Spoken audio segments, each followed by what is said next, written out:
I'm Charlie. This is Stevie. We are Chewing Popcorn, and welcome to our Doctor Who review of season 2, episode 1. So it's The Robot Revolution, directed by Peter Hoare.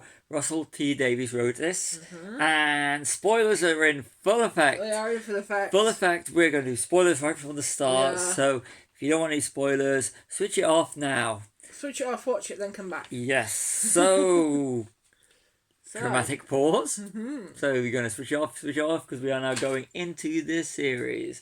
So what did you think, Robot Revolution? I really enjoyed it, actually. Yeah. What about you? It got better in the third act, towards the end, the last 20 minutes, where it's. But I thought it was very. I liked the Doctor in a kilt. Yes, I thought that was pretty cool. As well, yeah, I actually pointed that out to you, didn't I? And I was like, why didn't they do that with Peter Capaldi? I know. That would have been cool. I don't think Peter Capaldi could have pulled it off. But that's what we need. We need Peter Capaldi and Shuwei Gatwa. And David Tennant, all in kilts. Yeah, and David Tennant could have pulled it off, to be fair. Oh yeah, but yeah, you know, have like the whole Scottish contingent, just the Doctors. So, and so that's I thought that was getting interesting things. Yeah.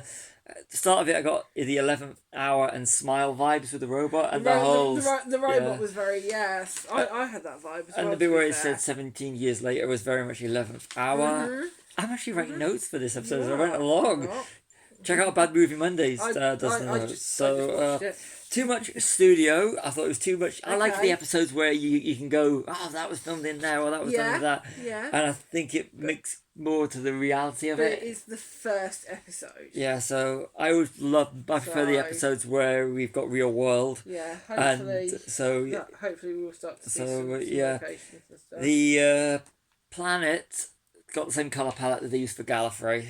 Yeah, it did actually. So the planet, Belinda Chandra. Miss Belinda Chandra. Yeah, I thought she was wonderful. Could be a great companion, I think.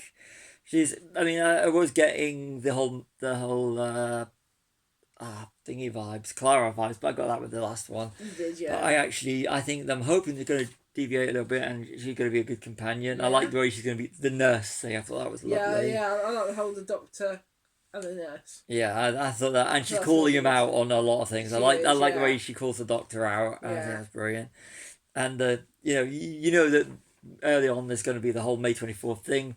Yeah. That I thought that was too telegraphed. The AI generator looks like it came out, or Al looks like it came out of Superman 3 with the whole third act. Didn't it? Yeah, the supercomputer from Superman 3, and the whole sequence taking place. It reminded me too much of the carbon freezing chamber from Empire Strikes Back, or Star Wars Episode 5, if you prefer it that way.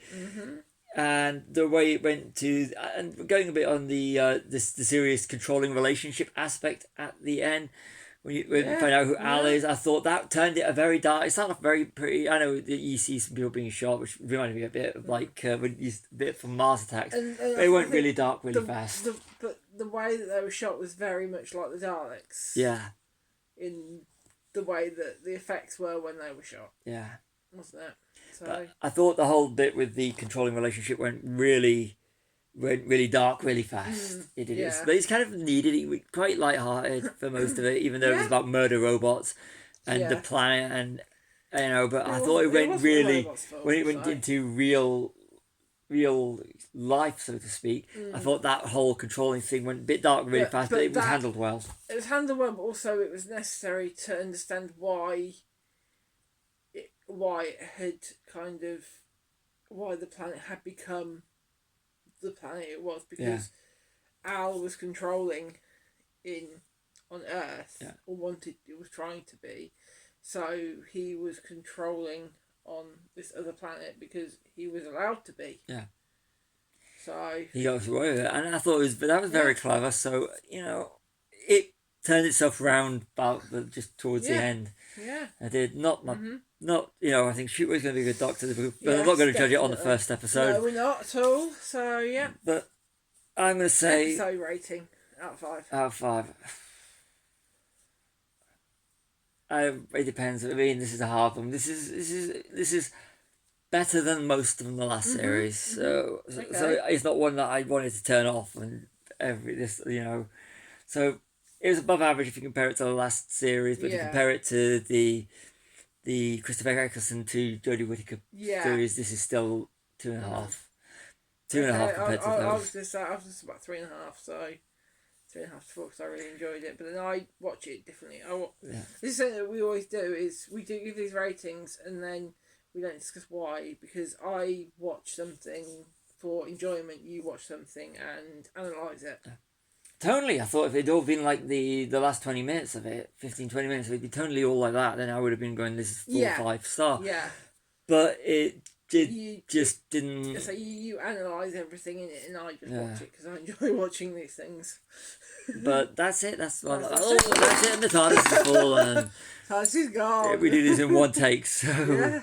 Considering you kept dropping it before we started filming. Yeah. It's done pretty well. It has, yeah.